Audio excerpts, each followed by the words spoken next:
ટેન્શનમાં છે કાકો. મીઠી જબાનમાં નહીં પડતી. તને બધું કહે છે, આ રંગ તમારા પર ફિટ થાય છે, આ ડિઝાઇન પહેલી વાર આવી છે, તમારા સિવાય કોઈને બતાવી નથી, પણ એક પણ શબ્દમાં તું એની સાથે ભેરવાતી નહીં યાર.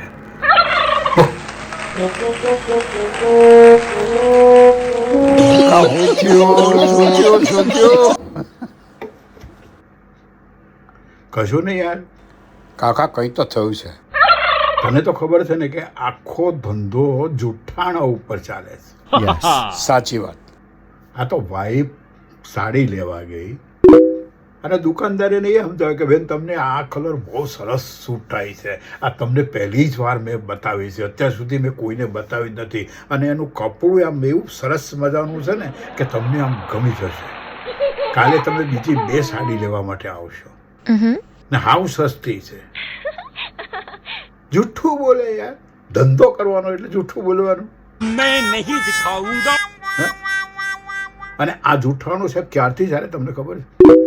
અમારા ચમનિયાને કોઈ છોકરી નહીં આપે અને એના માટે હું છોકરી જોવા માટે ગયેલો. થયું કુદરતનું કરવું એવું કે લાકડે માકડું તો ગોઠવાઈ ગયું, જમવા બોલાવ્યા, અમે જમવા માટે બેઠા અને છોકરીનો બાપ ચમનિયાને શું કહે ખબર છે?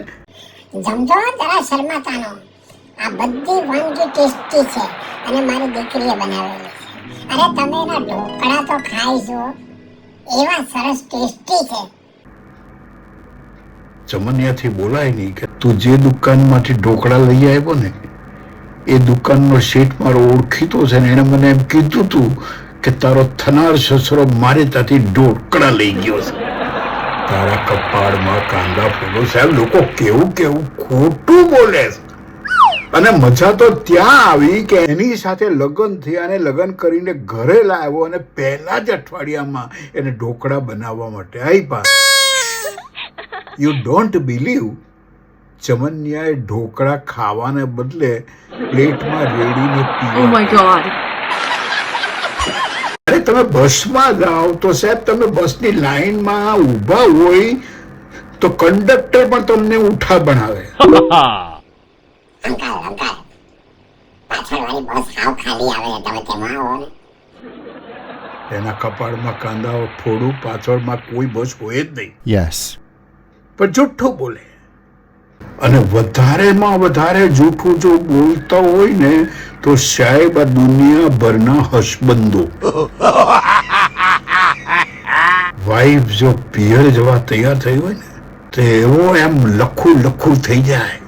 જાનો, તું પિયર તો જાય છે, પણ તારા વગર મને એક પળ પણ નહીં ગમશે. હો, સાચી વાત કહું તો જ્યારે પિયર જાય છે ને ત્યારે મારા માટે એક સેકન્ડ, એક દિવસ જેવી લાગે છે. તારા ભેળામાં આમ હાવ ભક્કું થઈ જાય છે. ને વાઈફ પિયર જાય એટલે એ જલસા પાણી કરતા હોય. ભંગારવાળો પણ પૂછે સાહેબ ભાભી નથી ઘરમાં? તો કે ના, 15 દિવસથી પિયર ગઈ છે. તો પછી ખાલી બાટલીઓ બધી પડી હશે, આપો ભંગારમાં. Oh my God. હાસ્ય જીવતરનો ભાગ ગળે છે. મારી રસમંજન ચેનલ સબસ્ક્રાઇબ કરો. જી હા, ચેનલ સબસ્ક્રાઇબ કરો.